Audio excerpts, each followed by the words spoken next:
দেখবেন মায়েরা, যে বাড়িতে অতুল সম্পত্তি থাকে, গাড়ি বাড়ি টাকা পয়সা সোনা দানা সব আছে, কিন্তু বাবা যে বাড়িতে একটা সন্তান না থাকে, হাজার সুখী হলেও সে বাড়িতে কোনোদিনই সুখ পাওয়া যায় না। প্রত্যেকটা আমরা মা জাতিও আছি, দেখবেন যদি পরপর কন্যা সন্তান হয়, একটা পুত্রের জন্য 7 ঠাকুরের কাছে মানত করি না? অবশ্যই করি, একটা যেন পুত্র সন্তান হয়। কেন গো মানতটা করি? ছেলে বৌমার হাতের রান্না ভাত খাবে, হ্যাঁ, উল্টে তোমার রেঁধে খাওয়াতে হবে, এইটা তৈরি হয়ে থাকতে হবে।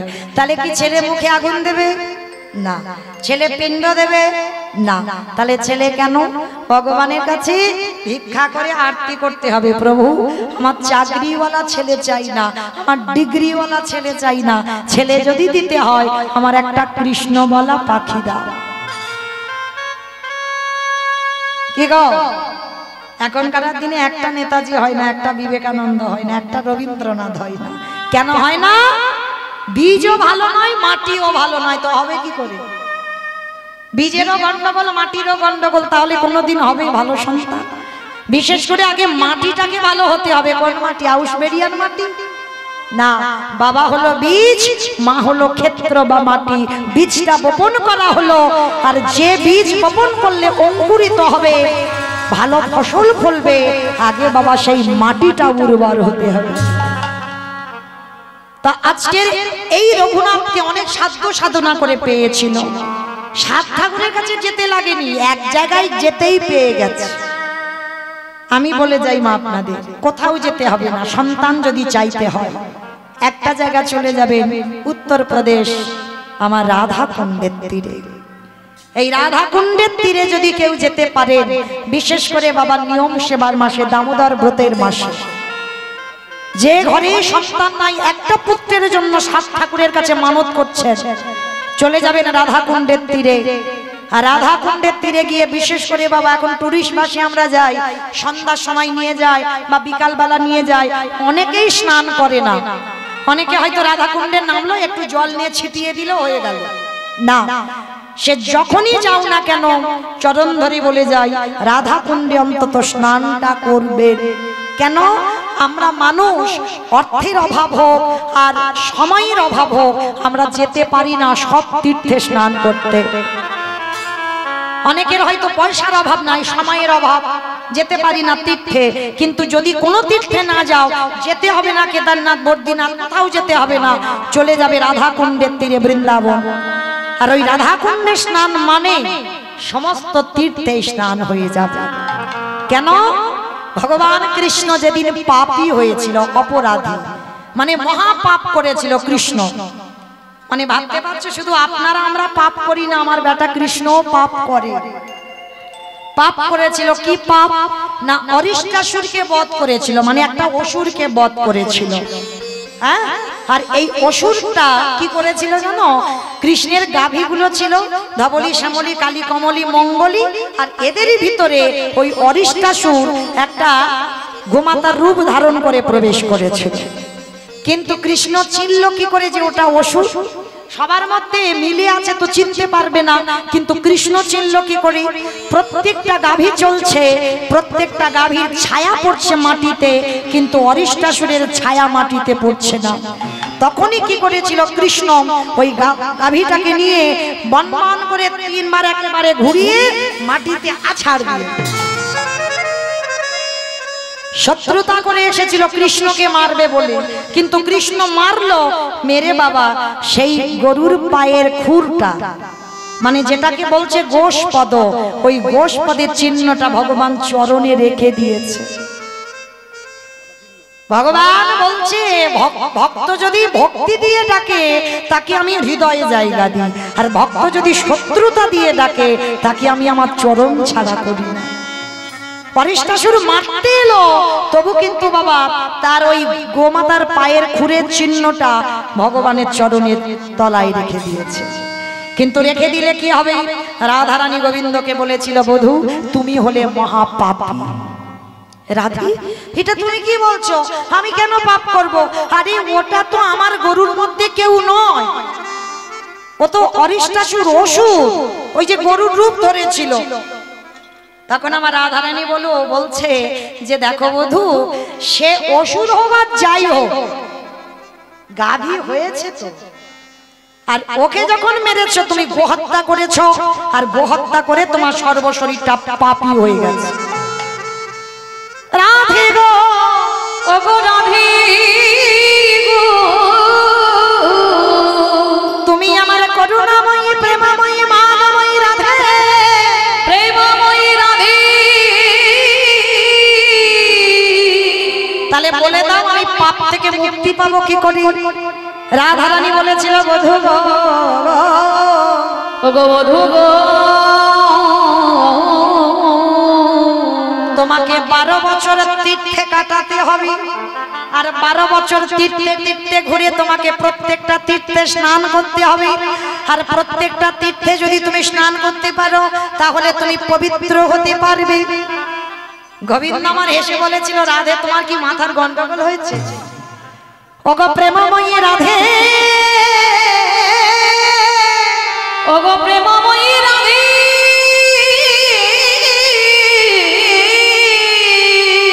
যাকে আমি একে পলক না দেখলে থাকতে পারি না, যে আমার মনের কুঠারিতে বসে আছে, যে আমার ধ্যানে জ্ঞানে সর্বস্ব।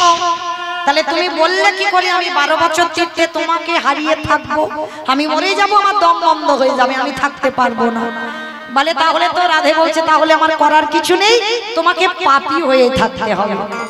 তা গোবিন্দ আমার বিচার বিবেচনা করে বলছে আচ্ছা রাধে, যদি সব তীর্থকে আমি এক জায়গায় ডেকে হাজির করি, জগতে যত তীর্থ আছে সবাইকে আমি যদি ডেকে এক জায়গা করি, আর সেখানে যদি আমি স্নান করি তাহলে আমি পবিত্র হব।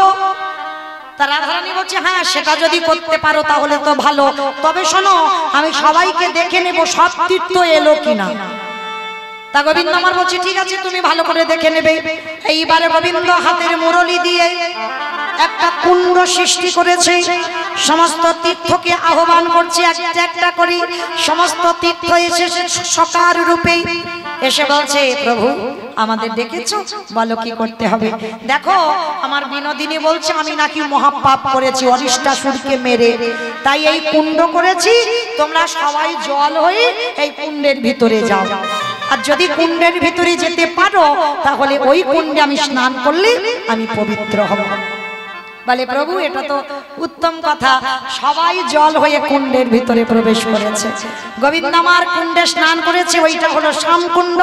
স্নান করেছে, স্নান করে উঠে রাধারানীর চরণে গিয়ে প্রণাম করে বলছে রাধে এবার আমি পাপ থেকে মুক্ত। বলে না এখনো ছোঁবে না আমার, এখনো তোমার অঙ্গে একটু পাপ লেগে আছে।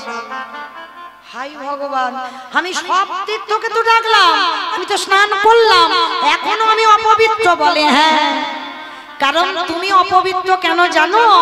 তোমার কোন তীর্থই তো এখন পবিত্র নয়।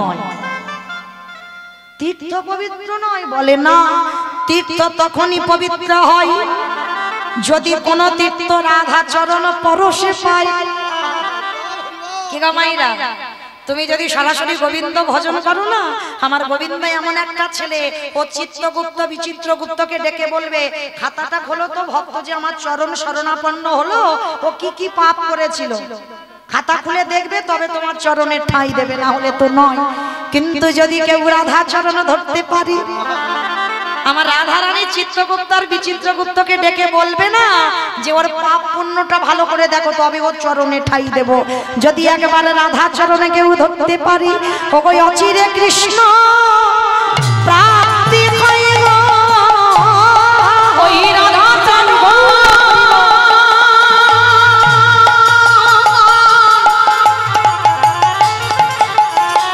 চরণ শরণ নিলে অচিরে কৃষ্ণ প্রাপ্তি হইব। তাকে চরণ ছাড়া করে না গো, অচিরে কৃষ্ণ প্রাপ্তি হইব,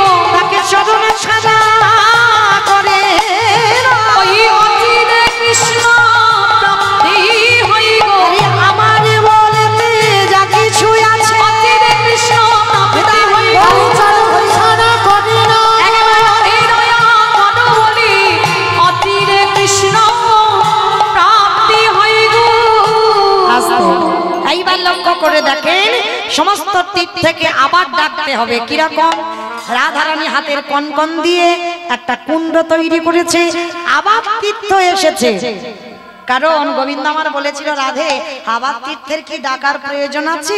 মাঝখান থেকে একটা ছিদ্র করে দিই, ওপারের জল এপারে চলে আসবে। বলে দাঁড়াও, ও জলটা তো পাপী জল, ও জলটা তো পাপী, তাহলে ও জল এদিকে এলে এ জলও তো পাপী হয়ে যাবে। আবার ডাকো। আবার তীর্থকে ডেকেছে, সমস্ত তীর্থ আমার রাধা চরণ পরশ করেছে। আর যেই না রাধা চরণ পরশ করে কুণ্ডে প্রবেশ করেছে, সেইটা হলো রাধা কুণ্ড। তাহলে কি বুঝলাম? কোন তীর্থে যাওয়ার দরকার নাই, সরাসরি চলে যাও রাধা কুণ্ডে। যদি একবার স্নান করতে পারো, সে রাত 12টা হোক, রাত 10টা হোক, সকাল 6টা হোক, যখনই ডুববে, তোমার যদি জীবনে কোনো পাপ থাকে, তুমি সকল পাপ থেকে তুমি মুক্তি পেয়ে যাবে। তো রাধা কুণ্ডে স্নান করে ওই ভিজে কাপড়ে রাধারানীর কাছে আঁচলটা পেতে নয়ন জলে একবার আরতিটা জানিও, রাধে আমার বংশে এমন একটা পুত্র দাও, যে পুত্র যেন আমার বংশে কৃষ্ণ বলা পাখি হয়। যদি চাইতে পারো তাই মনোবাক্যে একবার, আমার বিশ্বাস আমি হরিবাসরে দাঁড়িয়ে বলে যাচ্ছি, যদি ভজন তার সঠিক হয়, আমার রাধারানী একটা কৃষ্ণ বলা সন্তান তার ঘরে পাঠাবে পাঠাবে পাঠাবে। এইবার লক্ষ্য করে দেখেন, সেই রাধা কুণ্ডের তীরে হিরণ্যদাস আর গোবর্ধন দাসেরা দুই ভাই, মানে এদের দুই ভাইয়ের এত মিল, ঠিক রাম লক্ষ্মণ ভরত শত্রুঘ্নর যেমন মিল, রামের কথা বললেই লক্ষ্মণের কথা এসে যায়, ঠিক এই রকম এই হিরণ্যদাস আর গোবর্ধন দাস এরা দুই ভাইয়ের এই রকম ব্যবহার ছিল। তা দুই ভাই কাছে রাধা কুণ্ডের তীরে রাধারানীর কাছে ভিক্ষা করে চেয়েছিল। হিরণ্য দাস নয়, গোবর্ধন দাসের ঔরসে এসেছিল। আজকেই নাম হলো তার রঘুনাথ দাস। কিন্তু রঘুনাথ দাস ছোটবেলায় থেকে বাবা বৈরাগ্য ভাব। বৈরাগ্য ভাব মানে বৈরাগ্য মানে কি? সংসার ধর্ম ত্যাগ করে চলে যাবে সন্ন্যাসিনী? না, কলিযুগে ওটা নিষেধ। কলিযুগের সন্ন্যাস নয়, তাহলে সংসারে থেকে বৈরাগী হতে হবে। কিরকম? বাবা, যেদিন তোমার জিহবার লালসা চলে যাবে, রবিবার এলে যে মাংস কষা করতে হবে এই লালসা থাকবে না। কোন রকমের পেটটা ভরার মতো একটু আলু সিদ্ধ অন্ন হলেই হয়ে যাবে। মানে আহামরি যে তরি তরকারি করতে হবে, অন্ন ব্যঞ্জন প্রয়োজন নেই। কোন রকমের পেট ভরার মতো, মানে যেদিন তোমার সমস্ত বিষয় থেকে তুমি গুটিয়ে নেবে নিজেকে। মানে আমার একটা 3 তলা বাড়ি করতে হবে, ব্যাংকে টাকা জমাতে হবে, এই যে একটা জিনিস তৈরি করতে হবে, এই যে লালসা এইগুলো থাকবে না। যেদিন তোমার চলে যাবে সেদিন তুমি জানবে তুমি সংসারে থেকে বৈরাগ্য পালন করছো। জিহ্বার লালসা চলে যাবে, কানে শুধুমাত্র কৃষ্ণ কথা হরি কথা ছাড়া আর অন্যান্য কথা শুনবে, কিন্তু কানের ভিতর দিয়ে যাবে না, ও বাইরে থেকে চলে যাবে। সেদিন জানবেন কানের বৈরাগ্য হয়ে গেল। দৃষ্টিশক্তি, সাধুগুরু বৈষ্ণব চরণ আর বিগ্রহ দর্শন ছাড়া আর এই চোখে কিছু ভালো লাগবে না। সেদিন তোমার চোখের বৈরাগ্য হয়ে যাবে। যেদিন তোমার অঙ্গ পরশ থেকে চলে যাবে, কেউ পরশ করবে তুমি অনুভব করবে, সেটা যেদিন চলে যাবে সেদিন এই স্পর্শেরও বৈরাগ্য হয়ে যাবে। যেদিন মন সকল চিন্তা থেকে দূরীভূত, শুধু একটাই চিন্তা হবে, আমি কি তারে পাবো না, সেদিন জানবে তোমার মনেরও বৈরাগ্য হয়েছে। তা এই রঘুনাথ ছোটবেলা থেকেই তার বৈরাগ্য ভাব। তার জ্যাঠামশাই আর বাবা মনে মনে চিন্তা করলো, ছেলেকে তো একটু পড়াশোনা করাতে হবে। তা নিয়ে গেল কোথায়? গুরুর পাঠশালায়, যার নাম হলো বলদেবাচার্য। আর এই বলদেবাচার্যের কাছে নিয়ে গেল, কিন্তু নিয়ে গেলে কি হবে বাবা?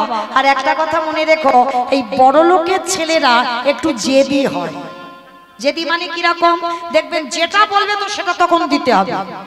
তা বলদেবাচার্য রঘুনাথকে দেখে কিছুতেই পাঠশালায় নিতে চাইছে না। কেন? বলে ছেলে জীবনে ভালো হবে না, বড় লোকের ছেলে, খামখেয়ালি ছেলে, ও যেটা মনে করবে সেটা। বাবা, ও ছেলেকে রাখা যাবে না। তো হিরণ্য দাস, গোবর্ধন দাস বলছে, দেখেন আমাদের রঘুনাথ খুব ভালো ছেলে, আপনি একবার কৃপা করে ওকে চরণে আশ্রয় দেন। ঠিক আছে, আমি দিচ্ছি ওকে চরণে ঠাই, তবে মনে রেখো যদি কোনোদিন রঘুনাথ অন্যায় করে সেদিন কিন্তু আশ্রম থেকে গলা ধাক্কা দিয়ে ওকে বের করে দেব। তাই হিরণ্য দাস আর গোবর্ধন দাস বলছে, গুরুজি আমাদের রঘুনাথ কোনোদিন অন্যায় করতেই পারে না, ছোটবেলা থেকে তো দেখছি ওর চরিত্রটা কেমন, ও অন্যায় করতে পারে না। আশ্রমে রেখে বাবা জ্যাঠা চলে গেল। অন্যান্য পড়ুয়ারা তারা সবাই খেলাধুলা করে, হাসি ঠাট্টা করে, কত গল্প গুজব, মারামারি পিটাপিটি করে, কিন্তু রঘুনাথ পাঠশালায় গুরুদেব ভাগবত নিয়ে বসে। রঘুনাথ সবার সামনে, ছোট্ট 5 বছরের রঘুনাথ সবার সামনে বসে থাকে। এই জায়গাটা মায়ের একটু মন প্রাণ দিয়ে আস্বাদন করবে। আমরাও একটা মা, আমাদের সন্তান আছে, তৈরি করতে পারলাম না, কিন্তু রঘুনাথ ছোটবেলা থেকে তার ভাবটা দেখে। 5 বছরের রঘুনাথ বসে আছে, ভাগবত পাঠ করছে বলদেবাচার্য গুরুদেব। সমস্ত পড়ুয়ারা কত গল্প করছে, কত হাসি ঠাট্টা মারামারি করছে, আর রঘুনাথ ওই ছোট্ট ছেলে সবার সামনে বসে বসে নয়ন জলে বুক ভাসিয়ে কাঁদছে। বলদেবাচার্য তো অবাক হয়ে গেল, আরে বাবা, আমি ভাগবত পড়ছি এত কঠিন, এ কি বুঝতে পারছি, এত কাঁদছি কেন?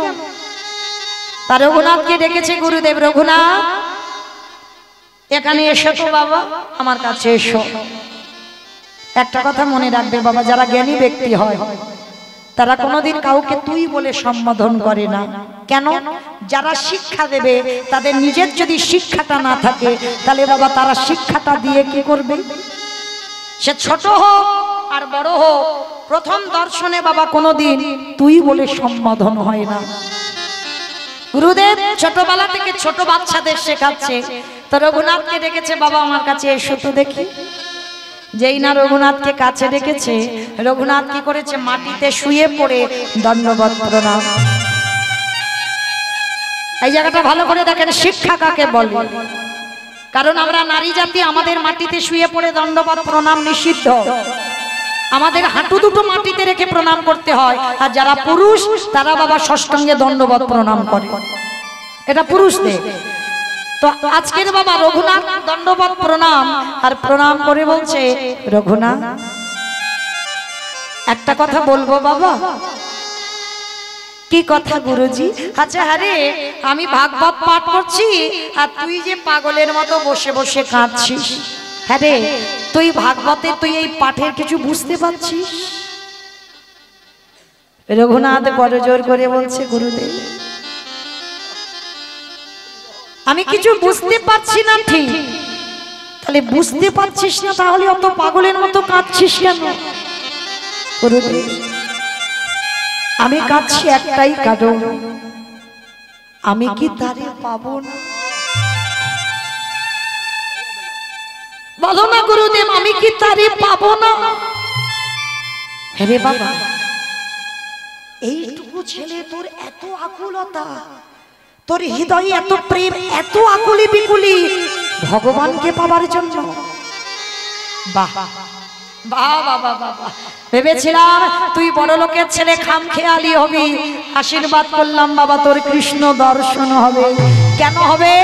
যার হৃদয়ে এত আকুলি বিকুলি থাকে, যার হৃদয়ে এত আকুলতা থাকে ভগবানের জন্য, তার তো দর্শন হতেই বাধ্য। এই জায়গাটা মনে রাখবেন বাবা, এই জায়গাটার কথা, হৃদয়ে আকুলতা লাগবে। শ্রী শ্রী রামকৃষ্ণ পরমহংসদেব, তার একটা শিষ্য ছিল নরেন। নরেন প্রশ্ন করেছিল, গুরুদেব ভগবানকে পেতে গেলে কি করতে হবে গো? ভগবান যে পাবো, আমার মধ্যে কি রকম অনুভব হবে, আমি বুঝবো ভগবান পেয়ে যাব? তা তখন ঠাকুর বলেছিল, চল একটা জায়গা নিয়ে যাই। ঠাকুর তো দক্ষিণেশ্বর কালীবাড়িতে থাকে, আর ওই কালীবাড়িতে গিয়ে বাবা ওই যে গঙ্গার জল যাচ্ছে, গঙ্গায় নেমেছে ঠাকুর শিষ্যকে নিয়ে। নেমে কি করছে, নরেন জলে একটা ডুব দে তো। যেই না বাবা ডুব দিয়েছে, আর ঠাকুর কি করেছে, মাথাটা নিয়ে ওই জলের তলায় চেপে, মানে চেপে ধরে চুপ করে দাঁড়িয়ে আছে। আচ্ছা বলো তোমার, কেউ যদি জলে ডোবে আর কেউ যদি মুখটা নিয়ে চেপে ধরে থাকে তার কি অবস্থা হবে? মানে ছটফট করবে না? একেবারে ছটফট করছে যখন, তখন আমার ঠাকুর হাতটা ছেড়ে দিয়েছে, নরেন একেবারে ঠেলে উঠে বাবা একেবারে হাঁপাতে হাঁপাতে বলছে, এই জন্য বলে তোমার পাগল, আর একটু হলে তোমার প্রাণটা বেরিয়ে যেত। আমি তোমাকে জিজ্ঞাসা করলাম ভগবান পেতে গেলে আমায় কি করতে হবে, আমার কি অনুভব হবে, আর তুমি আমার জলের তীরে এনে আর জলে ডুবিয়ে ধরেছো, এ তোমার কি রকম পাগলামি? তা ঠাকুর হাসছে আর বলছে, এই দেখ আমি পাগল নয় শালা, তুই পাগল। ঠাকুর তো সবাইকে শালা শালা বলতো, কোন শালা গো? বউয়ের ভাই শালা না, পাঠশালা না, গোশালা না, তাহলে কোন শালা? শা মানে মুক্তি, লা মানে নৌকা, মুক্তির নৌকাতে ঠাকুর পারাপার হয়ে যাবে, ওই জন্য সবাইকে শালা শালা বলে ডাকতো। তার নরেনকে বলছে, তুই শালা, আমি পাগল নয়, তুই পাগল। কেন? আমি কি করে পাগল হলাম? বলে পাগল না, শোন, তুই আমার কাছে জানতে চাইলি ভগবান যে পাবো আমার অনুভবটা কি হবে, ওই জন্য তো জলের তলায় তোর মাথাটা চেপে, তুমি জানো চেপে ধরেছিল, আমি তো মরে যেতাম। আচ্ছা নরেন বলতো দেখি, যখন তোর ওই মাথাটা নিয়ে আমি জলের তলায় চেপে ধরেছিলাম তোর কি রকম হচ্ছিল? মানে হাসি পাবে না বাবা, আর রাগও ধরবে না? হ্যাঁ, বলে শোনো ও পাগল ঠাকুর, যখন তুমি চেপে ধরেছিলে আমার এই বুকটার ভিতরে আঁকু পাকু করছিল, এই যেন বেরিয়ে যায়, এই যেন বেরিয়ে যায়। শোন নরে, যতদিন না তোর ভগবানের প্রতি এইরকম আঁকু পাকু আসবে, যতদিন না ভগবানের জন্য তোর আকুলতা আসবে, ততদিন কোনোদিন তোর ভগবত দর্শন হবে না। নিতাই গৌর এই জন্য আজকের লীলায় বলদেবাচার্য রঘুনাথকে বলল, তোর হৃদয়ে এত আকুলতা ভগবানের জন্য, পাবি বাবা পাবি, তোর কৃষ্ণ দর্শন হবে। ছোটবেলা থেকে সাধুগুরু বৈষ্ণবদের সান্নিধ্যে থেকে তাদের কৃপা লাভ করেছে রঘুনাথ। ওই নামাচার্য হরিদাস ঠাকুর লক্ষ্য হীরাকে উদ্ধার করে এসেছিল বাবা এই বলদেবাচার্যের পাঠশালায়। আর যেই না এসেছে সমস্ত পড়ুয়ারা ছুটে গিয়ে হরিদাস ঠাকুরকে সবাই পঞ্চাঙ্গ প্রণাম, আর রঘুনাথ ছুটে গিয়ে হরিদাস ঠাকুরকে দেখে মাটিতে শুয়ে পড়ে দণ্ডবত প্রণাম। হরিদাস ঠাকুর হাতটা টেনে তুলেছে, ভক্ত চেনা যায় কি করে? ভক্তের নয়নের দিকে তাকালে হাতটা ধরে টেনে তুলেছে। এই তো এই মাটিতে যদি বীজ বপন করা যায় অঙ্কুরিত হবেই হবে। কত বড় কথা বাবা, এই মাটিতে যদি বীজ পোঁতা যায় তাহলে অঙ্কুরিত হবেই হবে। এই তো সেই সরভূমির মাটি, এই তো সরভূমির মাটি পেয়ে গেছে। আর ছোটবেলা থেকে রঘুনাথ দাস নামাচার্য হরিদাস ঠাকুরকে অনুকরণ করত। কিরকম অনুকরণ? যেমন বাবা এই হরিদাস ঠাকুরের মতো কেউ আর নাম জপ করতে পারবে না। সারাদিনে হরিদাস ঠাকুর যে নাম জপ করতো জগতে আর কোনো ভক্ত করে দেখাতে পারেনি। আর ওদের মধ্যে এই রঘুনাথ দাস গোস্বামী যে দণ্ডবত প্রণাম করত ত্রিজগতে কোনো ভক্ত করে দেখাতে পারেনি। যেমন সব থেকে বেশি নামের সংখ্যা জপ করতো হরিদাস ঠাকুর, ঠিক তদ্রূপ দণ্ডবত প্রণাম করতো সব থেকে বেশি এই রঘুনাথ দাস। তা এই রঘুনাথ দাস আজকে সব সময় ছোটবেলা থেকে হরিদাস ঠাকুরকে অনুকরণ করে। অনুকরণ মানে সারা দিনে 24 ঘন্টায় হরিদাস ঠাকুর একবার আহার করত। তার ছোট্ট রঘুনাথ ওই হরিদাস ঠাকুরকে অনুকরণ করে ওই ছোটবেলা থেকে একবার আহার করে, আর কিছু খায় না, সারাদিনে একবার অন্ন সেবা ব্যাস। আমার বাবা ঘুমায় বড় লোকের ছেলে হয়ে, মাথাতে কোনো বালিশ নয়, ধুলার পরে মেঝেছে, পরনে একটা বহির্বাস অন্তর্বাস, আর কিছু নয়। কি গো ভক্ত যদি হয়েছ, দামি পোশাক, দামি অলংকার তোমার জন্য নয়, ভক্তের লক্ষণ কোনদিন বাবা দামি পোশাক, দামি অলংকার, সোনা দানা, এগুলো ভক্তের লক্ষণ নয়। এগুলোকে ত্যাগ করে দিতে হবে, তবে যদি বাবা তুমি কিঞ্চিত ভক্ত হবার অধিকার অর্জন করো। আজকে রঘুনাথ বাড়িতে ফিরে এলো, পড়াশোনা করে একটু বড় হয়েছে, কিন্তু ফিরলে কি হবে বাবা? সর্বক্ষণ রঘুনাথ যেখানে ওই সাধুগুরু বৈষ্ণবরা আসে, রঘুনাথ ঘর থেকে বেরিয়ে যায়। আবার প্রজারা ছুটে গিয়ে রঘুনাথকে হাতে পায়ে ওই দড়ি বেঁধে ধরে আনে। যেখানে ভাগবত পাঠ হয়, যেখানে হরিনাম হয়, রঘুনাথ ঘর থেকে চলে যায় রাতের অন্ধকারে। বাবা জ্যাঠা মনে মনে সিদ্ধান্ত নিল ছেলেকে ঘরে বেঁধে রাখতে হবে। এইবার কি করেছে? রঘুনাথকে শিকল দিয়ে ঘরে বন্দি করে রেখে দিয়েছে। শিকল দিয়ে বেঁধে রেখেছে, ছেলে যাতে কৃষ্ণ ভুলে যায় আর ওই কৃষ্ণ ভজন করতে যাতে সাধুগুরু বৈষ্ণব সঙ্গ না করে। কে গো মা পারবেন? একবার যদি তোমার ঘরের সন্তান কৃষ্ণকে যদি ভালোবাসে, পারবেন কৃষ্ণ ভোলাতে? জগতে যদি মানুষ মানুষকে ভালোবাসে বাবা, ভুলে যাওয়া যায়, কিন্তু একবার যদি আমার কৃষ্ণকে কেউ ভালোবাসে, এই ভালোবাসা কোনোদিন ভুলবার নয়। তো আজকে এই যে হরিদাস ঠাকুরের অনুকরণ করে আজকে রঘুনাথ এমন একটা জায়গায় দাঁড়িয়েছে, পাগল পাগল ভাব। বংশের একমাত্র ছেলে, বড় লোকের ছেলে, যার বাবা জ্যাঠার ইন্দ্রের মতো সম্পত্তি, মানে কত বড় লোক, 12 লক্ষ স্বর্ণ মুদ্রা, 8 লক্ষ কর দিত নবাবকে, মানে কত বড় জমিদার। আর তার বাড়ির ছেলে যদি পাগলের মতো কৃষ্ণ বলে কেঁদে বেড়ায় রাস্তায় রাস্তায়, হ্যাঁ গো বাবা জ্যাঠা পছন্দ করে, ওই জন্য শিকল দিয়ে ঘরে বেঁধে রেখে দিয়েছে। আর যেই না হাতে পায়ে শিকল দিয়েছে রঘুনাথকে, রঘুনাথ বললেন জ্যাঠামশাই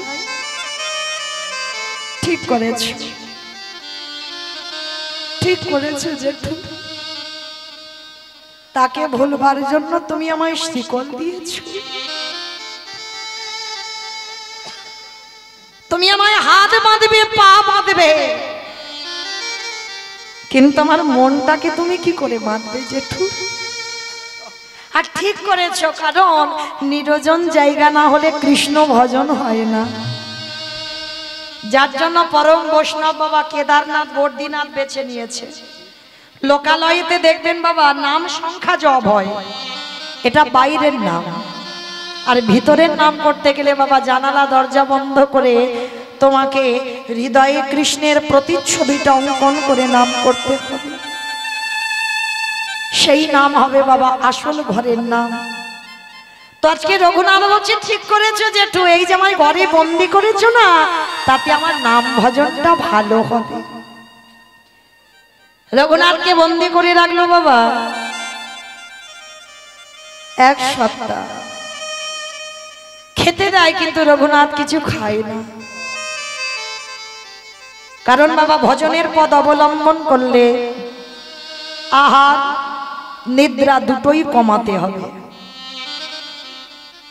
আহারও কমাতে হবে আর এই ঘুমও কমাতে হবে, তবেই বাবা তুমি ভক্তি জগতে আগাতে পারবে। তো আজকে লক্ষ্য করে দেখেন রঘুনাথ 1 সপ্তাহ কিছু খাচ্ছে না। হ্যাঁ গো, বংশের একটাই প্রদীপ, তো কষ্ট হবে না? হিরণ্যদাস খবর পেয়েছে, খবর পেয়ে ছুটে এসেছে, রঘুনাথ, রঘুনাথ, শুনলাম তুমি নাকি 1 সপ্তাহ কিছু খাচ্ছ না, তুমি নাকি যা যা দিচ্ছে সব নাকি ফেলে দিচ্ছ, কেন করছো বাবা তুমি এমন? তুমি আমাদের একটা প্রদীপ কেন বোঝো না? অনেক সাধ্য সাধনা করে আমার রাধারানীর কৃপাতে তোমায় পেয়েছি, তুমি যদি এইভাবে পাগলের মতো আচরণ করো। ঠিক বলেছো জেঠু, আশীর্বাদ করো সত্যি যেন আমি পাগল হয়ে যাই। তুমি আমায় আশীর্বাদ করো আমি যেন সত্যি পাগল হই। পাগল হলে তো কেউ আর ঘরে বেঁধে রাখবে না, আমায় ছেড়ে দেবে। রঘুনাথ কি হয়েছে বাবা তোমার? আচ্ছা ঠিক আছে, আমি তোমার জ্যাঠামশাই বলছি। রঘুনাথ আচ্ছা বলো তো তুমি আমার কাছে কি চাও? জ্যাঠামশাই দেবে দেবে, আমি যা চাইবো তোমার কাছে দেব বাবা দেব। তুই একবার বল, তোরা এই কষ্ট আমি আর দেখতে পাচ্ছি না। তুই যেবার মরে যাবি তোর কঙ্কাল সারে দেখো আমি আর দেখতে পাচ্ছি না। বল না বাবা তুই আমার কাছে কি চাস? ওই রকম করে নয় জেঠু, আগে ত্রিসত্য করো, আমি যা তোমার কাছে চাইবো তাই দেবে। ঠিক আছে বাবা আমি ত্রিসত্য করলাম, তুই আমার কাছে যা চাইবি আমি তোকে দেব দেব দেব। মনে রেখো জেঠু তুমি কিন্তু ত্রিসত্য করেছো, আমি যা চাইবো তাই দেবে। তাহলে দাও। কৃষ্ণ এনে দেওয়া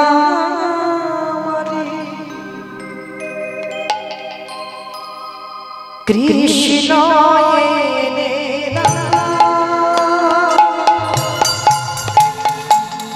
কৃষ্ণ এনে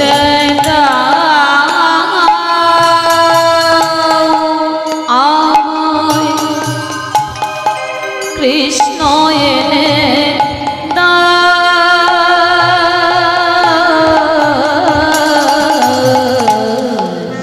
কৃষ্ণ ছাড়া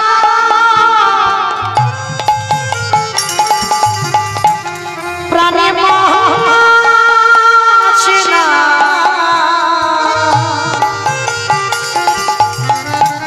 আমার কৃষ্ণ এনে দাও।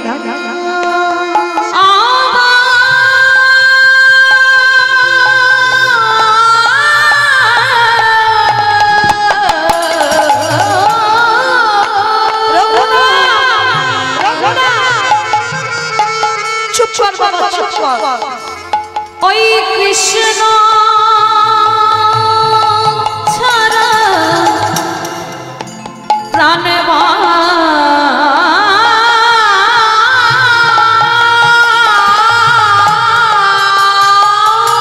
না, আমায় কৃষ্ণ এনে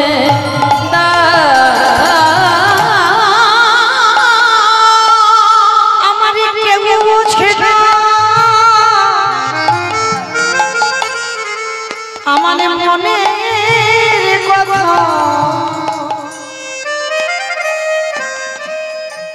বলে বয়ানি করি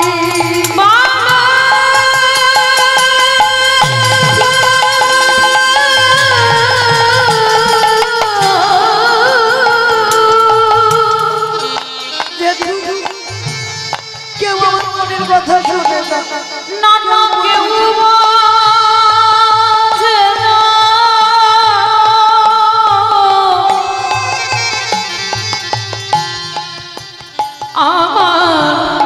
মনে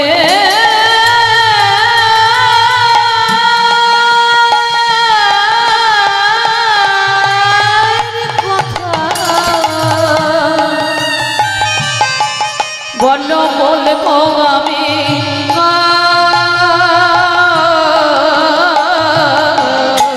কৃষ্ণ এনে দাও আমার, কৃষ্ণ এনে কৃষ্ণ এনে দাও আমায়, কৃষ্ণ এনে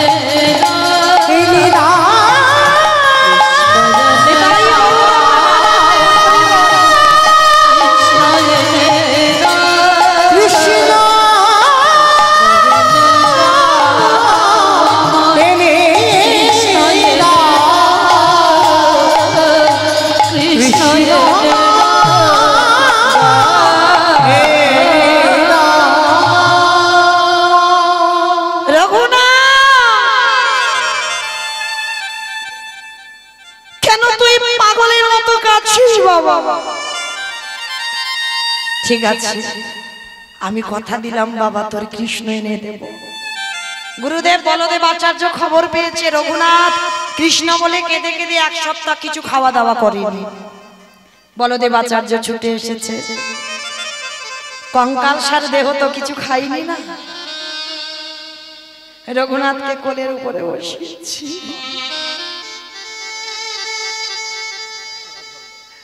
ওই একটা কথা, গুরুদেব আমি কি তারে পাবো? বলো না গুরুদেব, আমি কি তারে পাবো না? আমি কোথায় গেলে তাকে পাবো একবার বলে দাও। আমার যে মন মানে না, আমার মন মানে না। কৃষ্ণ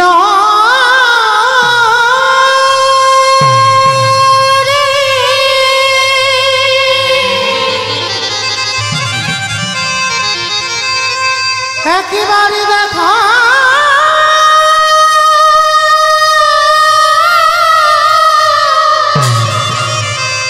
দেখা দে,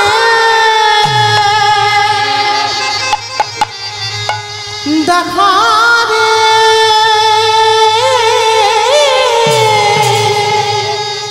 হরে কৃষ্ণ কৃষ্ণ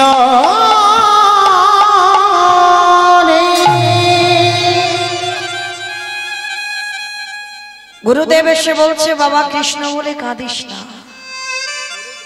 কৃষ্ণ বলে কাঁদলে পাবি না। সেই কৃষ্ণ কলিতে গৌরাঙ্গ হয়ে এসেছে।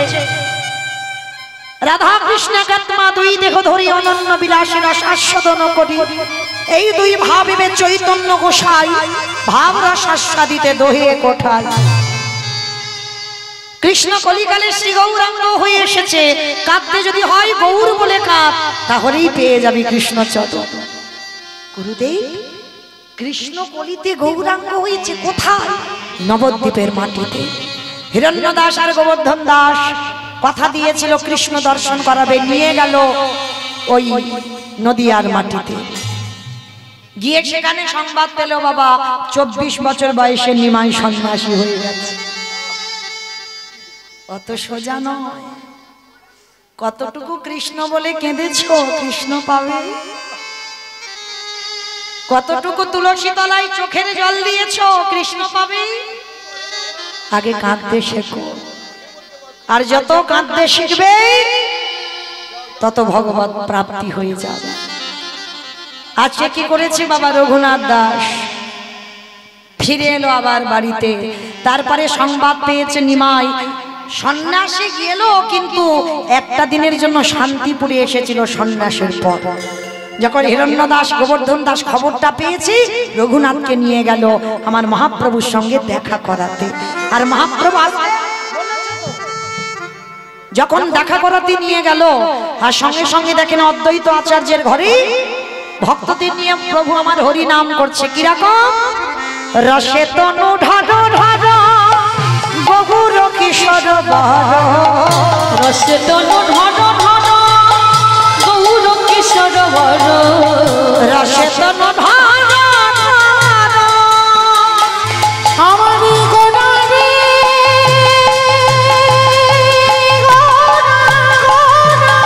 গোনা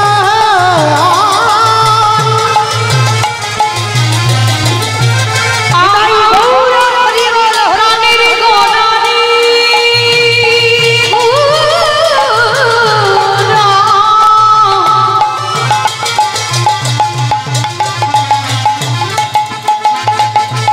আজ একটি ভাবরি দেখে যা ওই নদে বাসি দেখে যা। আস্তে অমাইরা যারা সিরিয়াল টিরিয়াল দেখো, আধ ঘন্টা তো সিরিয়াল হয়, হয়তো আধ ঘন্টা গোটা হয়, হয় না? মাঝে মাঝে একটু অ্যাডভার্টাইজ দেখতে শুনতে হয় তো। সে যদি মনেও না লাগে কিন্তু শুনতে হবে। কেন? হয়তো ভালো লাগছে না অ্যাডভার্টাইজটা দেখতে, একটু সিরিয়ালটা জমে উঠেছে, তার মুহূর্তে বাবা বাড়ি দিয়ে দিল, অ্যাডভার্টাইজ দিল, কিন্তু দেখতে হবে। ঠিক তদ্র কেন দেখতে হবে? ওই কোম্পানিগুলো তো বাবা এই সিরিয়ালটা দিচ্ছে, যতই না বলো না কেন কিন্তু দেখতে হয়। ঠিক তদ্রূপ আমার এই কমিটি দাদা ভাইরা অনেক কষ্ট করে এই হরিবাসরটা সাজিয়েছে। একটু অ্যাডভার্টাইজটা দিয়ে দিই তো, যেহেতু বাবা ওদের জন্য এই হরিনাম যজ্ঞানুষ্ঠানটা, তার জন্য আর আধা ঘন্টাটা আছি আমি, আর বেশিক্ষণ নাই, 10:30টায় চলে যাব আপনাদের চরণ থেকে। তো এর মধ্যে আমার এই দাদা ভাইরা অনেক কষ্ট করি, অনেক পথ পরিশ্রম করে এই হরিবাসরটা প্রতি বছরের ন্যায় সাজায়। তো তার জন্য কিছু অর্থের দরকার। আর যেহেতু বাবা একা একার দ্বারা তো হরিনাম যজ্ঞ হবে না, আগে ভক্ত সাহায্য চাই। মানে আছে বলে যে আমি কীর্তন করাবো হবে না বাবা, আগে ভিখারি হতে হবে। তাই আমার দাদা ভাইরা যে যেমন পারবে, তবে মা একটু ওই ঝনঝনটা একটু কম করো, একটু বেশি বেশি দিও, এইটুকু আপনাদের চরণে নিবেদন। তবে আমি বললাম বলে যেন কেউ উঠে চলে যাবে না, ভালো লাগে দিও, কিন্তু চেষ্টা করো, কারণ আমি জানি আপনারা খুব ভালো ভক্ত। কারণ যেহেতু যাচ্ছে এই সন্ধ্যাবেলায়, আর সন্ধ্যাবেলায় প্রত্যেকেই আমার গোবিন্দ চরণে কিছু দান করবেন, কারণ এ দান বৃথা যাবে না, একদিন পরপারের দান হয়ে দাঁড়াবে। এই 1 টাকার বদলে বাবা ভগবান 1 লাখ টাকা আপনার ব্যাংকে দিয়ে দেবে। কেন? পার্থিব জগতে টাকা দিতে গেলে নমিনও লাগবে, সেই টাকা জমা পড়বে অন্য জনের নাম, নমিনও হয় না। এই যে আমি এত কীর্তন করে যাচ্ছি বাবা, আমার কিছু নাই, হরি বল হরি বল। তাহলে কিছু ব্যাংকে রাখতে গেলে নমিনও করতে হবে, নয় তোমার স্বামী নমিনও হবে, নয় তোমার ছেলে নমিনও হবে, তোমার কিছু নাই। তুমি যদি একবার হাওয়া হয়ে যাও তো সব শেষ। তাহলে এ জগতে টাকা জমাতে গেলে নমিনও লাগে, কিন্তু আমার ওই ব্যাংকে যদি কেউ কিছু দাও, ওর কোনো নমিনও লাগে না। শেষের দিনে তোমার কাছে আমার ভগবান নিজেই নমিনও হয়ে দাঁড়াবে। নিতাই গৌর প্রেমানন্দ। তাই সবার চরণে নিবেদন, কৃপা করে একটু বেশি বেশি আমার দাদা ভাইদের আঁচলে একটু দেবেন, কেমন? প্রত্যেকে চলে। রসে তনু ঢর ঢর গৌর কিশোর গহর, রসে তনু ঢর ঢর গৌর কিশোর বর, এ বিনাম শ্রীকৃষ্ণ চৈতন্য, এইবারে এবে নামে শ্রীকৃষ্ণ চৈতন্য, এ বিনাম শ্রীকৃষ্ণ চৈতন্য, এবে নামে শ্রীকৃষ্ণ চৈতন্য, এ শ্রাবণী গুরু কথা কহিতে অন্তরে দেখা, এ শ্রাবণী গুরু কথা কহিতে অন্তরে ব্যথা, এ শ্রাবণী গুরু কথা কহিতে অন্তরে ব্যথা, এ শ্রাবণী গুরু কথা কহিতে অন্তরে ব্যথা, ভক্ত বিনা নাহি জানে অন্য, ভক্ত বিনা নাহি জানে অন্য, ভক্ত বিনা নাহি জানি অন্য। মহাপ্রভুর কাছে গিয়ে দেখছে অদ্বৈত আচার্যের ঘরে মা আমার মহাপ্রভু সন্ন্যাসের পরে ভক্তদের নিয়ে হরিনামে মেতেছে। আর সবার মাঝখান থেকে রঘুনাথ ওই যে জেনে গেছে কৃষ্ণ কলিতে গৌরাঙ্গ, আর সবার মাঝখান থেকে ওই রঘুনাথ ছুটে গিয়ে একেবারে মহাপ্রভুর চরণে শুয়ে পড়ে দণ্ডবত। অত হাজার হাজার ভক্ত সবাই হাঁটু মাটিতে রেখে প্রণাম, আর শুয়ে পড়ে দণ্ডবত প্রণাম করেছে।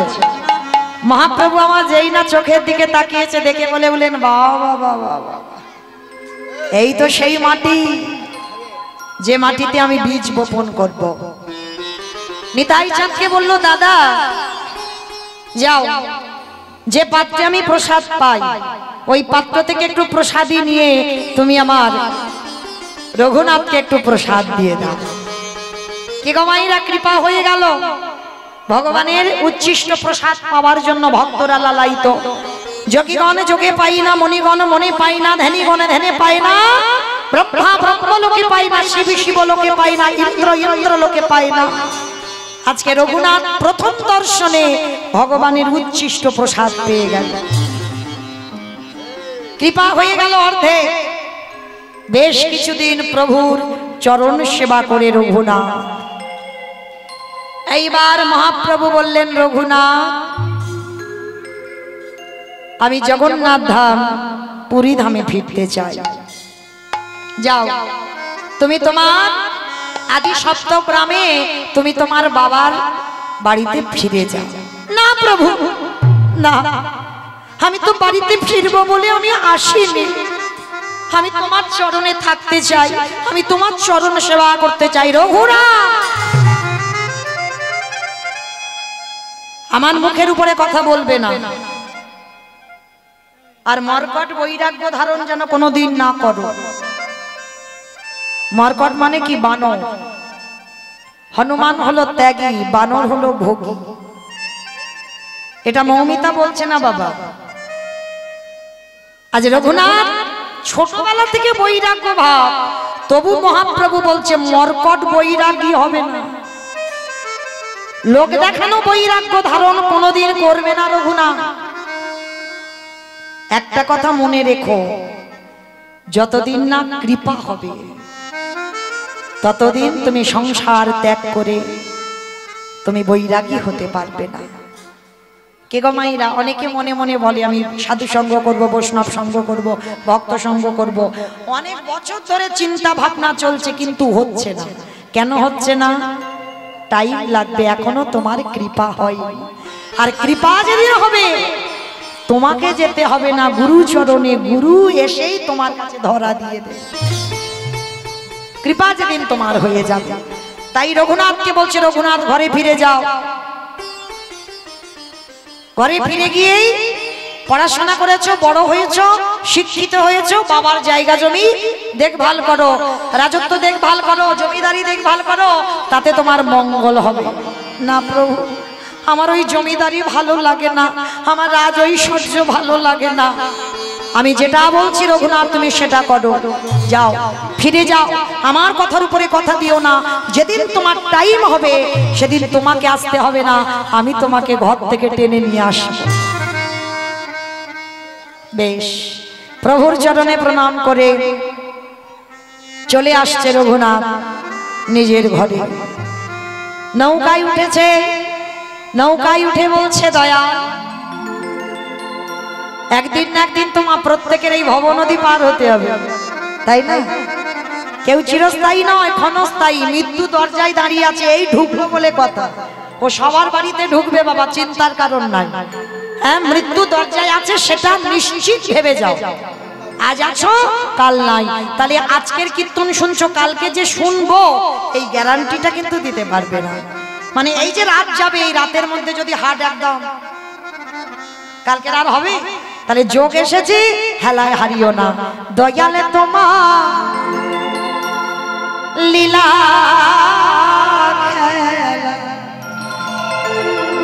দয়ালে তোমার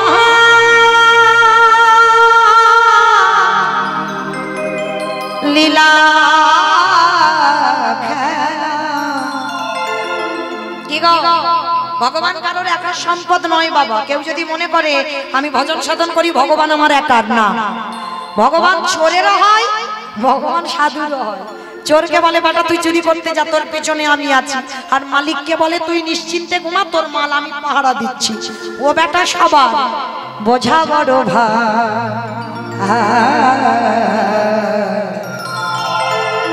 দিনের বন্ধু করুণা সিন্ধু বাঁকা শ্যামলা, দিনের বন্ধু করুণা সিন্ধু বাঁকা শ্যামলা।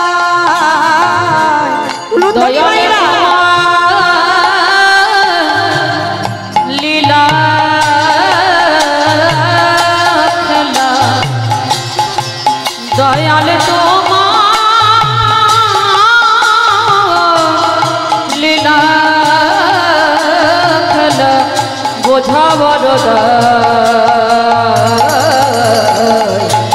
দয়াল বন্ধু করুণা সিন্ধু বাঁকা শ্যামরায়, দয়াল বন্ধু করুণা সিন্ধু বাঁকা শ্যামরায়। তুমি তো সেই ব্রজের রাখাল, নদিয়ারে নিমা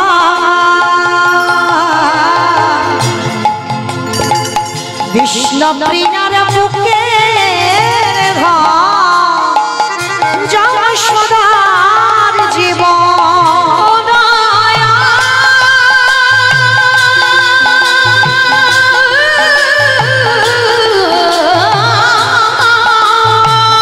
নিতাই গৌর হরি বল হরি বল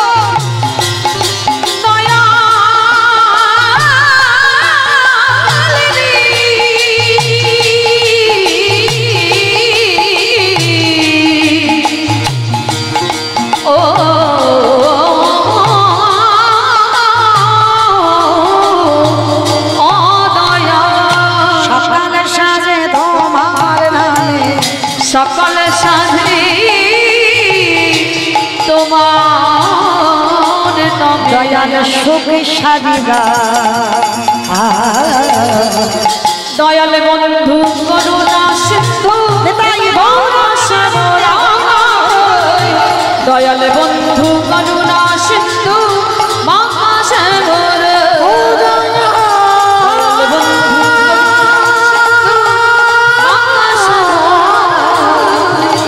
দয়াল বন্ধু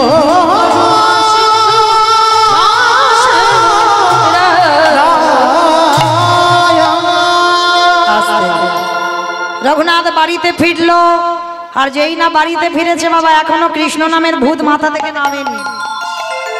কৃষ্ণ দর্শন করে এলো, মানে কৃষ্ণ তো গৌর দর্শন করে এলো, কিন্তু সে ভূত আর নামছে না। তা বাবা যেটা মনে মনে করছে এর কাঁধে এবার একটা জল চাপাতে হবে। আমার কাঁধে জল চাপানো মানে বোঝো কি গো, এর বিয়ে দিতে হবে। কারণ এটা আমাদের কথা নয়, এগুলো ঠাকুমাদের কথা। মানে ছেলেটা বড্ড উৎপাত করছে, কাঁধে একটা জল চাপিয়ে দে, আর জল চাপিয়ে দিলে দেখবে এর উৎপাত কমে যাবে। তা কি করব? রঘুনাথ তো ছোটবেলা থেকে বাবা এই মেয়েটির দিকে তাকায় না, পছন্দ করে না, জোর করে ঘটক দেখাশোনা করে। একটা মেয়ে যদি বা দেখাশোনা হলো মামা, তার আপনাদের আমাদের মতো এই জগতে সেরকম মেয়ে নাই, যেন স্বর্গের নর্তকী অপ্সরার মতো দেখতে। মেয়েটার খুঁজে খুঁজে বের করেছে রঘুনাথ, ওই মেয়েটাকে পেলে যেন কৃষ্ণ ভুলে যায়। কিন্তু এগো যে সব থেকে রূপবান তাকেই যদি কেউ একবার ভালোবাসে, আর কারোর রূপ সেই নজরে পড়বে। হ্যাঁ দেখবেন মা, জগন্নাথ দেখতে ভালো নয়, ঠুটো জগন্নাথ, হাত নাই, চোখ দুটো বড় বড় গোল গোল, কিন্তু যদি একবার জগন্নাথকে কেউ ভালোবাসো, যদি মনটা তার চরণে দিয়ে দাও, মনে রেখো মা, একবার সে যদি একেবারে রূপবান ভগবান এনে দাও, সেদিকে নজর যাবে না। কেন বলে? আমার ওই কালোই ভালো, আর ওই যে বড় বড় চোখ, ওই যে হাত নাই পা নাই, ওইটা আমার ভালো। আমার ওই ভালো বাঁশি ধরে আছি, ওসব আমার লাগবে না, কারণ আমার ওই জগন্নাথই দেখতে ভালো লাগে। তাহলে যে যাকে ভালোবাসি একেবারে হৃদয় দিয়ে ভালোবাসতে হবে, না হলে আজকের ভালোবাসবো, কালকের ওই ভালোবাসবো, পরশু ওই ভালোবাসবো, এটা ভালোবাসা নয়। কেমন? তা যাকে ভালোবাসতে হবে একজনের চরণ আশ্রয় করে থাকতে হবে। তো আজকের কি করেছে রঘুনাথ? ভগবানের চরণে তো দেহ মন প্রাণটা দিয়েছে, আর কাকে দেবে? হ্যাঁ, একজনকে যখন দিয়ে পেরেছে, দ্বিতীয়বার কি আর দেওয়া যায়? যাবে না। তো কি করেছে? এইবার মেয়েটার নাম হলো রত্নাবতী, মানে অঙ্গটা যেন সোনার মতো চকচকে, রত্না তো রত্নের মতো দেখতে। তো স্বর্গের অপ্সরা রূপবতী মেয়ে, কেন বাবা ওই রকম পাত্রী আনলো? যাতে রূপে ভুলে যায় কৃষ্ণ। কিন্তু হলে কি হবে? দিনক্ষণ ঠিক করলো, ছেলের ইচ্ছা নাই, বাবা মার চাপে বিয়ে করতে হচ্ছে। হরি বল। যেমন আমার নিমাই পণ্ডিত করেছিল, হ্যাঁ, লক্ষ্মী প্রিয়াকে বিয়ে করলো, সর্পাঘাতে মৃত্যু হলো, তারপরে বিষ্ণুপ্রিয়াকে। কিন্তু বিষ্ণুপ্রিয়াকে বিয়ে করবার সময় বলেছিল, আমার মায়ের জন্য বিয়ে করলাম, আমার জন্য নয়। হরি বল। কিন্তু এখনকার ছেলে একজন বলবে যে আমার মার জন্য বিয়ে করলাম। হরি বল। সে যাই হোক, এইবার কি করেছে বাবা? বিয়ের দিনক্ষণ ঠিক হলো, আমা বিয়ে বাড়ি একটু উলু না হলে হয়? একটু দাও। বরেলো বরেলো বলে পড়ে গেল সারা গো, উলু ধ্বনি। বরেলো বরেলো বলে পড়ে গেল সারা, বরেলো বরেলো বলে পড়ে গেল সারা,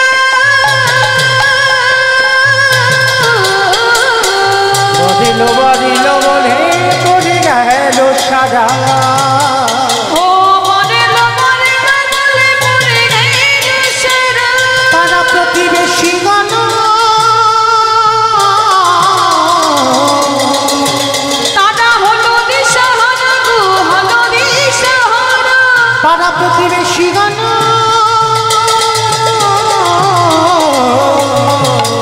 সবে হলো দিশাহারা গো, হলো দিশাহারা। ঢাকে বাজে ঢোলক বাজে, ঢাক বাজে ঢোলক বাজে, মাদলে ঢোল। ও ঢাকে বাজে ঢোলকে বাজে মাদলে দিব, ঢাকে বাজে ঢোলকে বাজে মাদলেরই রঙ্গ, ঢাকে বাজে ঢোলকে বাজে মাদলে দিব। শঙ্খধ্বনি উলুধ্বনি আগে করে না রে গুণ, করে না রে গুণ। আনন্দ যার ধরে না, আনন্দ আর ধরে না, আনন্দ যার ধরে না, আনন্দ আর ধরে না। ভক্তের বিবাহেতে আনন্দ যার ধরে না। ওদের ভোলাদের বিবাহেতে আনন্দ আর ধরে না। শুভ দিন শুভক্ষণ শুভ লগ্নে বিবাহ সম্পূর্ণ হয়ে গেল। বিয়ে হলো, পরের দিন হলো কাল রাত্রি, তারপরের দিন হলো ফুলসজ্জার রাত। রঘুনাথ নিরজনে বসে বসে কাঁদছে। কি গো মাইরা,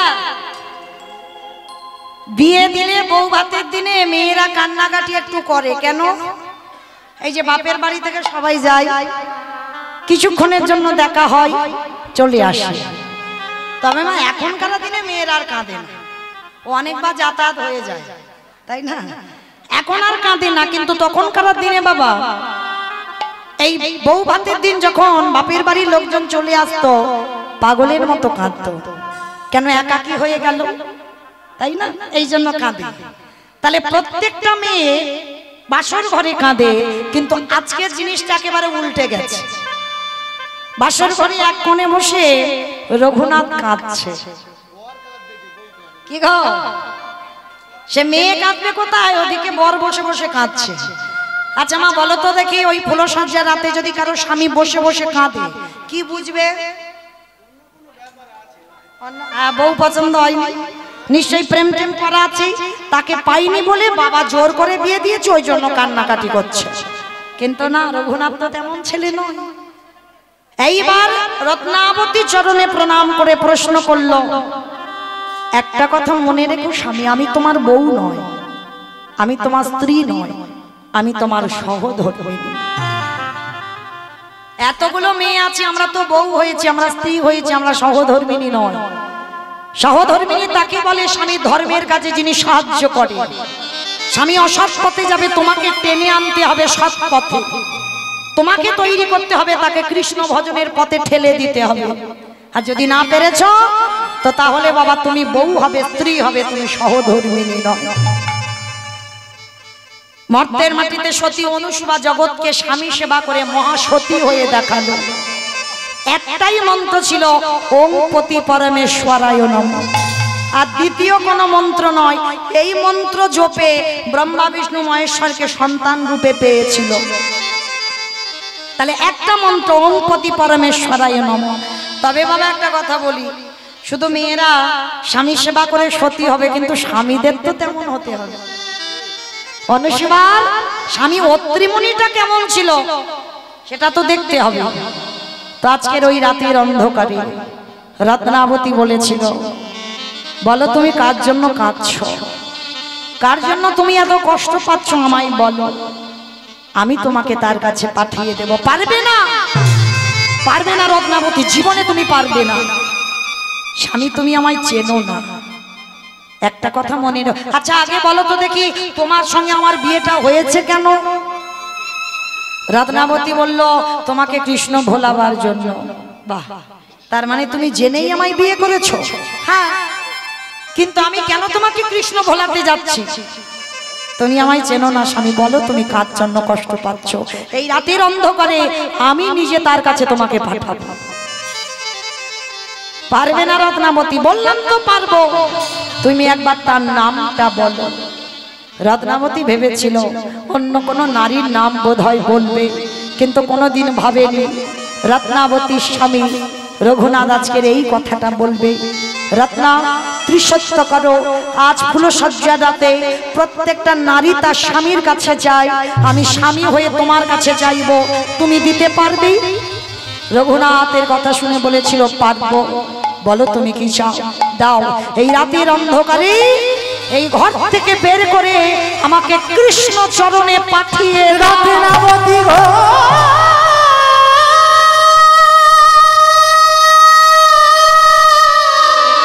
কি বললে তুমি? আমি কোথা গেলে কৃষ্ণ পাবো? এনে দাও আমার কৃষ্ণ। তুমি বলে দাও ও গো রত্না গো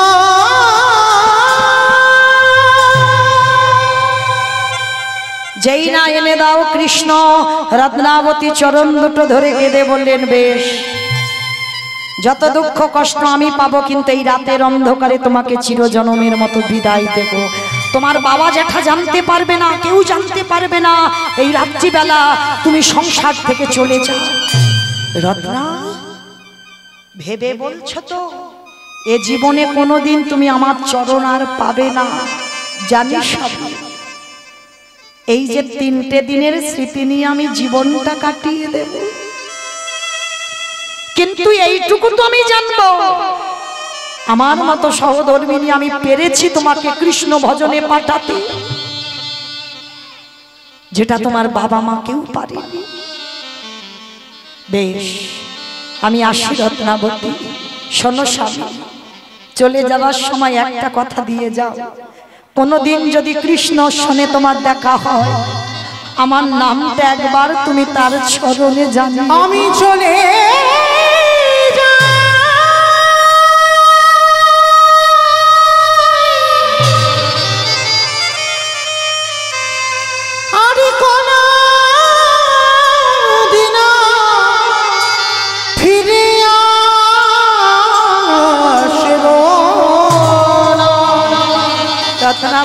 আমি চলে যাই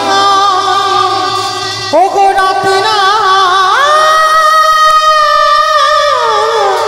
গো চলে যাচ্ছি রত্না, আর তোমার সঙ্গে আমার দেখা আমার জীবন নদীর তুমি ভালো থেকো। নাইয়া আমার জন্য কেঁদো না, কৃষ্ণ বলে কেঁদো। আমার ভাবের খেলা সঙ্গ হলে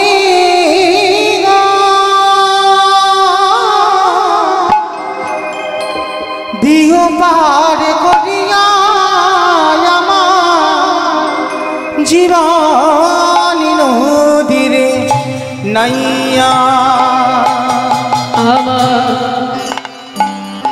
জীবন নদী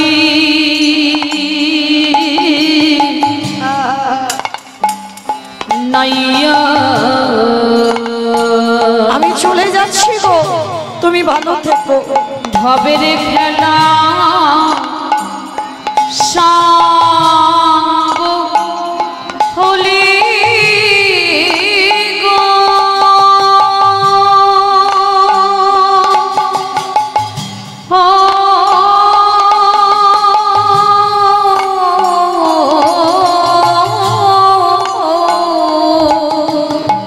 আসি রত্নাবতী।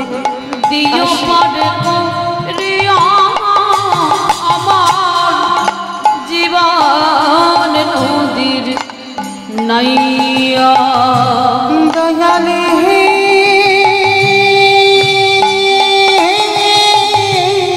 আমি আসছি প্রভু তোমার কাছে, আসছি। দয়ালে ও দয়াল একবার ঠাই দাও আমার। হে,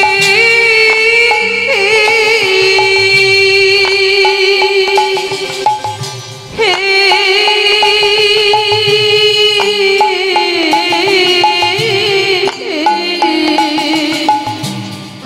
ওরে ও দয়াল হে, এই কামনা বাসনার হাতে বুঝি বেঁধেছিলাম বাসা।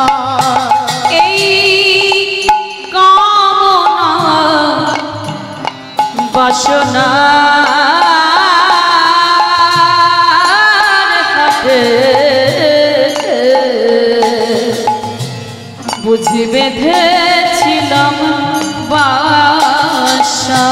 সবই অচলে হবে আমার যাওয়ারি কানে গো দেখি নাই ভাবিয়া আমার নিতাই গৌর জীবন নদীয়া আমার জীবন নদী নাইয়া ভবের ক্ষত সঙ্গ হলে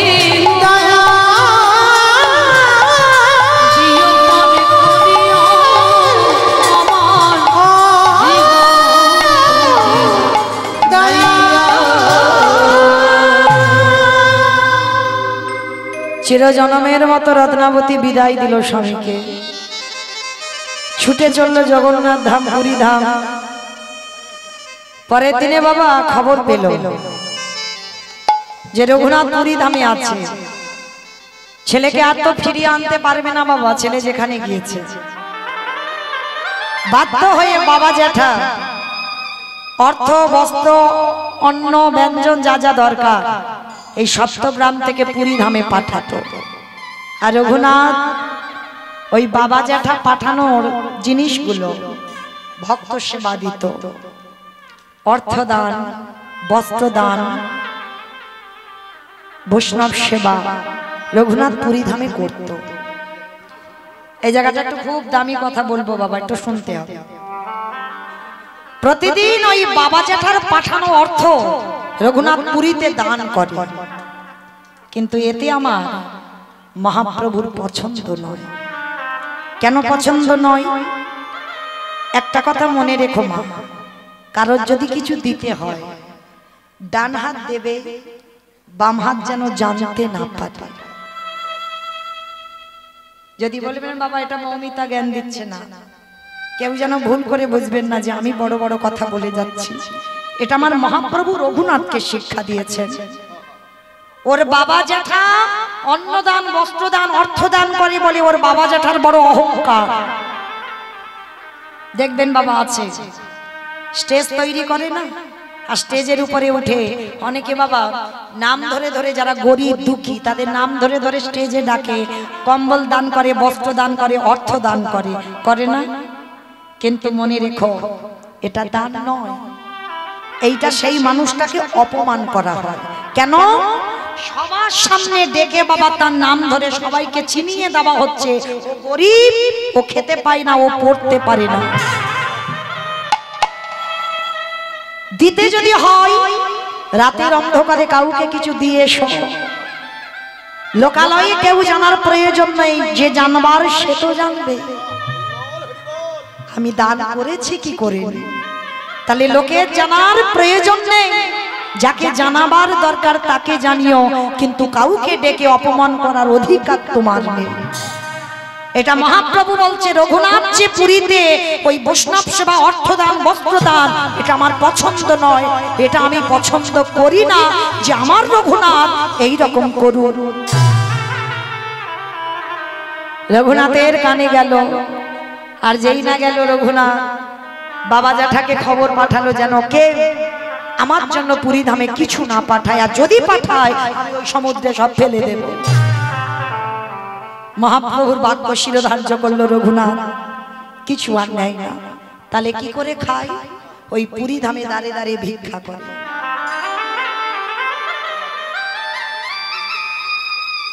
ভাবছেন জমিদারের একটা ছেলে, একমাত্র সন্তান, যার কিছু অভাব নেই, সে পুরী ধামে দাঁড়ে দাঁড়িয়ে ভিক্ষা করে।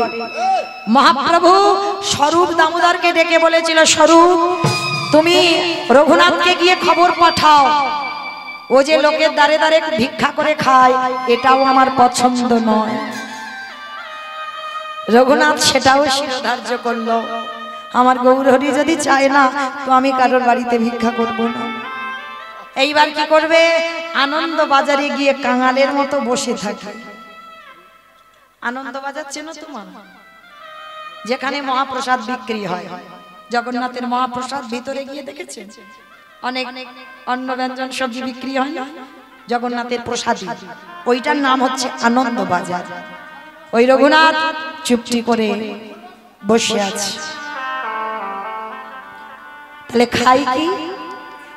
যে প্রসাদীগুলো বিক্রি হয় না, হয়তো রাত হয়ে গেছে, কেউ নেবে না, কিনবে না, ওই প্রসাদে একটু রঘুনাথকে দিয়ে যায়।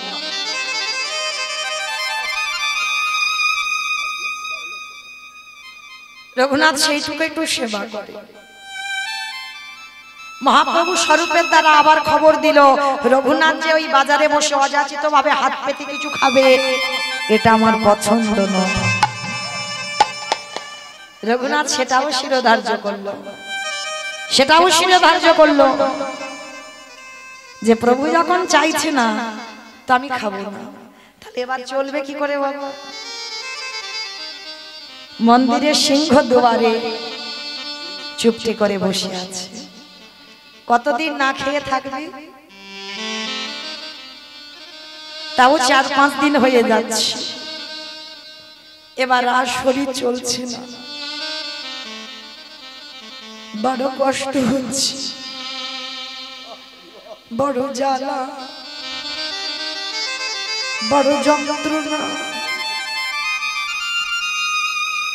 আর খিদে জ্বালায় মা ওই নালা দিয়ে ভেসে যাচ্ছে জগন্নাথের একটু পচা গলা প্রসাদ। রঘুনাথ খিদে জ্বালায় ওই পচা প্রসাদটা তুলে 7 বার ভালো করে পরিষ্কার জলে ধৌত করেছে, তাতে একটু লবণ মাখিয়ে, খিদে পেয়েছে তো আর থাকতে পারছে না, কিছু তো উদরে দিতে হবে, ওইটা ধৌত করে একটু লবণ মাখিয়ে সবে 1 গ্লাস দিতে যাবে, আমার মহাপ্রভু পিছন থেকে এসে রঘুনাথের হাতটা ধরেছে। রঘুনাথ,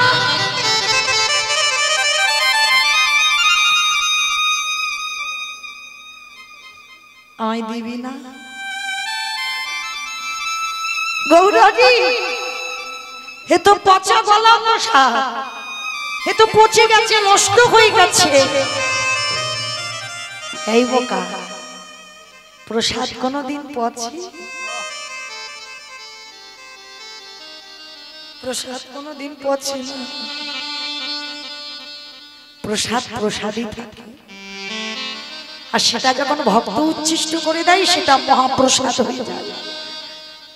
ভগবান খুঁজে বেড়ায় একজন শুদ্ধ বৈষ্ণব, ভগবান খুঁজে বেড়ায় একজন শুদ্ধ ভক্ত, যে ভক্তের উচ্ছিষ্ট পাওয়ার জন্য ভগবান লালায়িত। তো আজকে রঘুনাথ যেই না প্রসাদীটা বদনে দেবে, মহাপ্রভু ওই হাতটা ধরে বদন থেকে কেড়ে নিয়েছে, আমায় একটু দে। আর রঘুনাথ বলছে, প্রভু তুমি এই প্রসাদ পাবে? হ্যাঁ, আমি তোরই উচ্ছিষ্ট পাবো। অরে রঘু,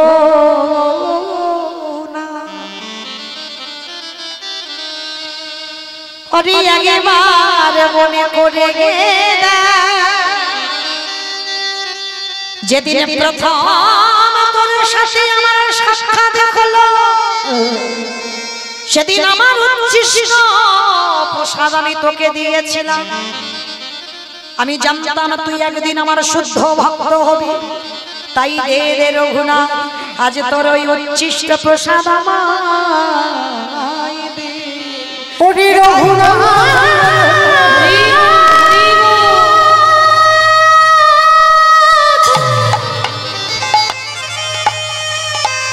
আমি যে ভক্ত বড় ভালোবাসি, আমি যে ভক্ত ছাড়া রহিতে না।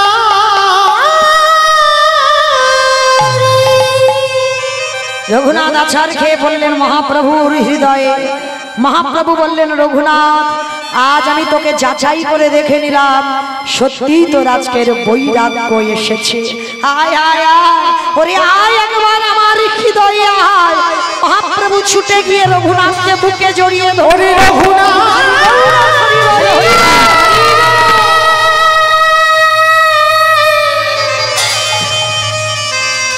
আয় আয় আমার হৃদয়ে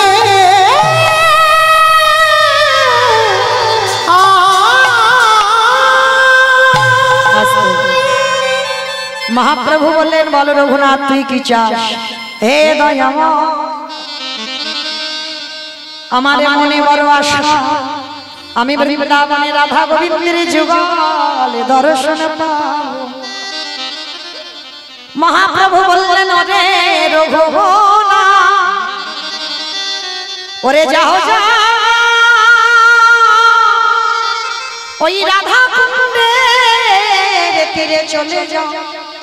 যে রাধা কুণ্ডের থেকে উৎপত্তি সেই রাধা কুণ্ডে গেল রঘুনাথ। সারাদিন বসে বসে আজ নয়ন জলে রাধে রাধে বলে রাধে গো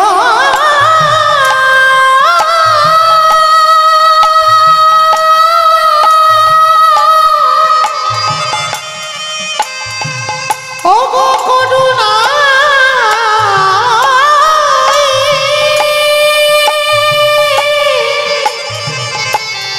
একেবারে কৃপা করো আজ রঘুনাথ আমার নয়ন জলে বোগ ভাষায় ধোলারে পরে পরে হরি বল হরি বল রাধে বলে কাঁদে পোখর আর থাকতে পারল না আমার প্রেমময়ী করুণাময়ী রাধা। রঘুনাথ ধোলার পরে শয়নে আছে, আমার রাধা রানী এসে উড়ানিটা নিয়ে রঘুনাথের আড়াল করে আছে। ওরে রঘুনাথ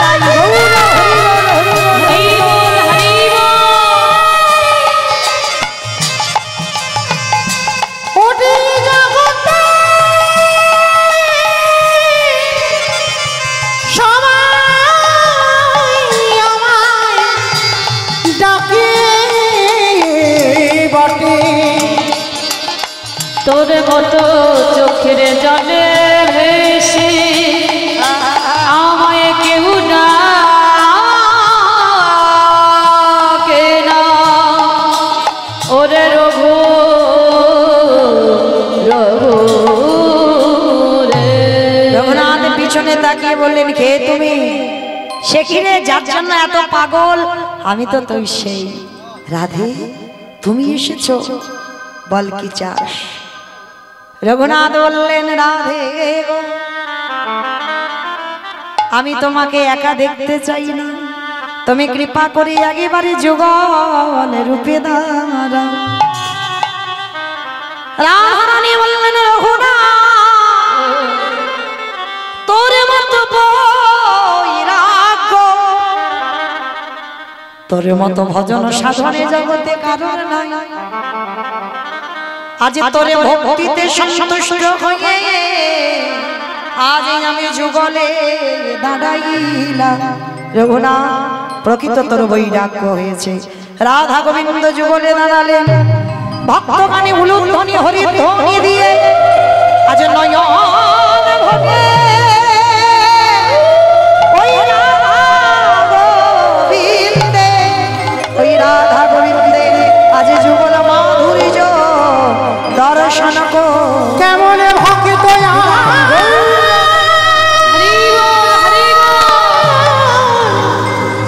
কেমন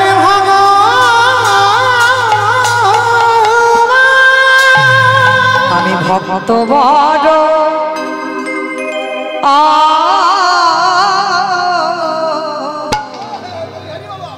ভালো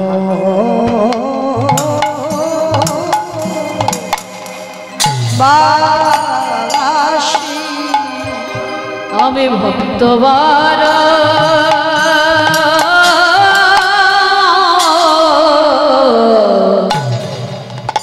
ভালো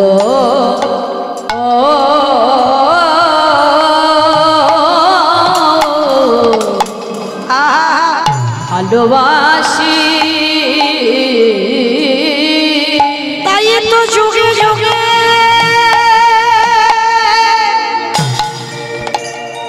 ছুটে আসি বড়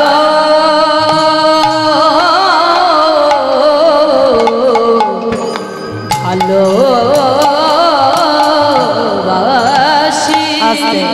রাধা গোবিন্দ যুগলে দাঁড়ালেন, ভক্তগণ সবাই মিলে যুগলে দর্শন করলেন। স্বামীর বামে, ও শ্যামের বামে, স্বামীর বামে দাঁড়াইল নবীন কিশোরী গো। ও শ্যামের বামে দাঁড়াইল নবীন কিশোরী। শ্যামের বামে দাঁড়াইল নবীন কিশোরী গো। ওই শ্যামের বামে দাঁড়াইল নবীন কিশোরী। আনি ললিতা বিশাখা নদী,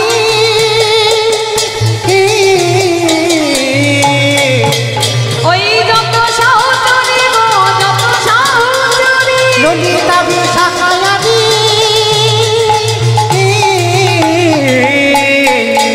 দেখো যত সাহচরী গো, যত সবাই সাহচরী। দেখি যাবার সময় একবার হাত দুটো তোলো তো দেখি যাওয়ার সময়। পদ্মের পাতায় পাতায় দিচ্ছে করতালি, দেখো পদ্মের পাতায় পাতায় দিচ্ছে করতালি। পদ্মের পাতায় পাতায় দিচ্ছে করতালি গো। পদ্মের পাতায় পাতায় দিচ্ছে করতালি। আর গান